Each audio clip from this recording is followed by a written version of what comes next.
സംഭവം ക്ലീശേ പരിപാടിയാണ്. എടാ നാറി, നിന്റെ അല്ലേ ഐഡിയ? എടാ നീ ലെറ്റർ ധൈര്യമായിട്ട് കൊടുത്തോ. പ്രേമത്തിന് ക്ലീശ സേഫാണ് മാൻ. ഓ അതല്ല ഞാൻ ആലോചിക്കണം. ആ കൂട്ടുകാരി നാറിയോട്ടെ. കൂട്ടുകാരി. പക്ഷെ കൂട്ടുകാരത്തിനെ മാറ്റാനുള്ള ഐഡിയ എൻ്റെ കയ്യിലുണ്ട്. എന്താണെന്നറിയോ? പറ. കറക്റ്റ് 8:10 ജങ്കാറിന് ടിക്കറ്റ് എടുക്കാൻ ഈ പറഞ്ഞ കൂട്ടുകാരി കറക്റ്റ് 8:10 ആകുമ്പോൾ ടിക്കറ്റ് കൗണ്ടറിലേക്ക് പോകും. ആ സമയത്ത് നിന്റെ പെൺകുട്ടിയോട് ഒറ്റക്ക. നിനക്ക് നിന്റെ ലെറ്റർ കൊണ്ട് കൊടുക്കാം, ഹൃദയം കൈമാറാം, തിരിച്ചു വരാം. ഇപ്പൊ സമയം എന്തായി? ജസ്റ്റ് വെയിറ്റ് മാൻ. പറ. എടി ഞാനിപ്പോ വരാവേ. പോയിക്കോ.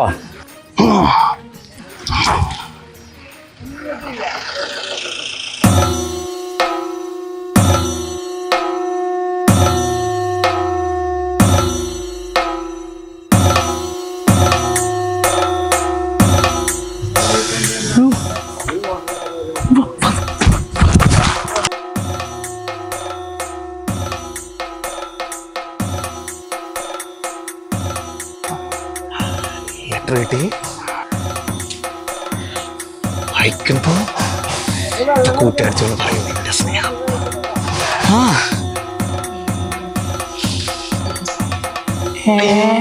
കീറിക്കളഞ്ഞല്ല. അവളെന്തെന്റെ ലെറ്റർ കീറിക്കളഞ്ഞേ? അയ്യോ അത് അതെ, ഞാൻ സംസാരിച്ചോക്കട്ടെ. പോയി ചോദിക്കേ. ചോദിക്കാം. എനിക്ക് അമ്മ തല്ലിയിട്ട് നല്ല ശീലമുള്ള.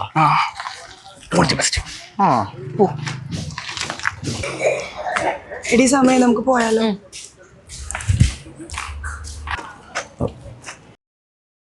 എടാ പോയല്ല, നാളെ പറഞ്ഞാ മതിയാ. നാളെ പറയാന്ന് വാ.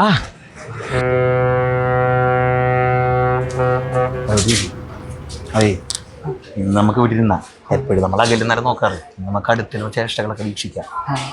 പക്ഷെ അവളെ കാണാനില്ല. ദേവല്ലേ. അപ്പൊ താനാണല്ലോ ഒരു പഴഞ്ച സ്റ്റൈലിൽ അവൾക്ക് ലെറ്റർ കൊടുത്തത്. അത് ഏതു മോങ്ങന്റെ ഐഡിയ ആയിരുന്നോ? എന്തോ ഉളക്കത്താന്നറിയൂ. എന്തിനാ എന്നെ നോക്കണ ചോദിച്ചു മറുപടി പറ. അല്ല അവളെന്തി? അതെന്തിനാ താനറിയുന്നേ? അതെ, ഞാനൊരു കാര്യം പറയാനാ വന്നത്. ഇനി മേലെ അവളെ കാണാൻ ശ്രമിക്കരുത്. നീ ഇവിടെ ഇനി എങ്ങനെ അവളെ കാണാൻ ശ്രമിച്ച ഞാൻ ആരാൻ താൻ അറിയൂ. കേട്ടല്ല?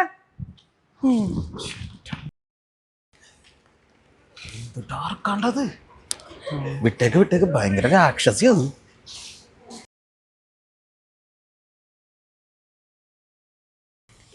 അല്ല എന്ത് പറ്റി? 2 ദിവസമായിട്ട് ഓട്ടവും ചാട്ടമൊന്നും ഇല്ലല്ലോ.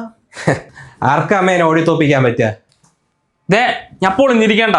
അമ്മ അവനോട് മിണ്ടായിരിക്കാൻ പറഞ്ഞേ. ചുമ്മാ ഇരിക്കേ. അമ്മ എനിക്കെന്തെങ്കിലും കുറവുണ്ടോ? നിനക്കെന്താ മോനെ കുറവ്? നീ സൂപ്പർ അല്ലേ? വയറിച്ചിരി കൂടുതല, അത് കുഴപ്പമില്ല, വീണ്ടും ചോടിയാ മതി. ഞാൻ തന്നെ ഇവിടുന്ന് ഓടിക്കോട്ടാ. അമ്മ അവനോട് മിണ്ടായിരിക്കാൻ പറഞ്ഞേ. അടങ്ങിയിരിക്കും. നീ പറടാ മുത്തേ. അത് അമ്മ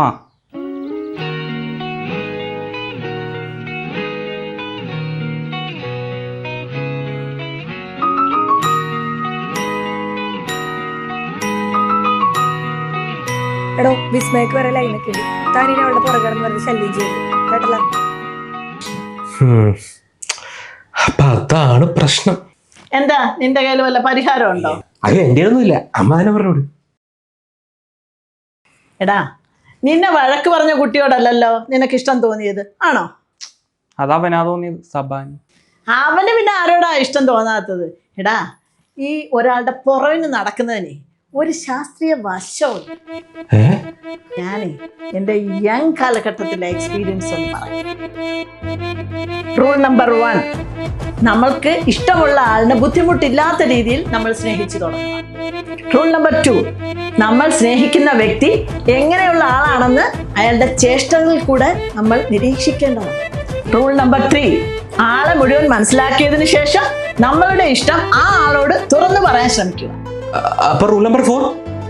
റൂൾ നമ്പർ 4 എന്താ? അവരോട് ഇഷ്ടം പറഞ്ഞ് അവര് നോ പറഞ്ഞ അവിടെ നിന്ന് ചെയ്യാതെ തിരിച്ചു പോവുക. എടാ നീ ആ കൊച്ചിനോട് നേരിട്ട് ഒന്നും പറഞ്ഞിട്ടില്ലല്ലോ? ആ കൊച്ചു പറഞ്ഞിട്ടില്ലല്ലോ ആ കുട്ടിക്ക് വേറെ ലൈൻ ഉണ്ടെന്ന്? ഇല്ല. അപ്പം നിനക്കൊരു ചാൻസ് കൂടെ ഉണ്ട്. നീ ഒന്നുകൂടെ ട്രൈ ചെയ്യും.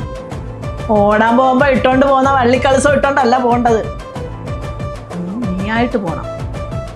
എന്നിട്ട് ആ കൊച്ചി എന്ത് പറഞ്ഞാലും അത് നെഗറ്റീവ് ആയാലും പോസിറ്റീവ് ആയാലും പോസിറ്റീവായിട്ട് എടുത്ത് ധൈര്യമായിട്ട് നീങ്ങി പോരടാ. നമുക്ക് വേറെ നോക്കാം, അല്ലേടാ? മോട്ടിവേഷൻ അങ്ങേറ്റോ. നിന്നെ കണ്ട നാൾ മുതൽ, നിന്നെ കേട്ട നാൾ മുതൽ എന്നും എന്റേതാകും നീ വിസ്മയ.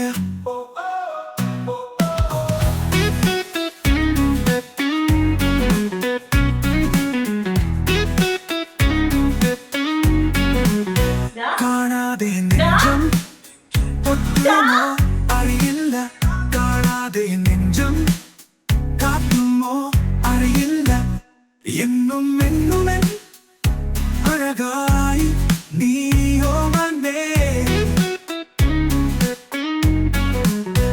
ഓ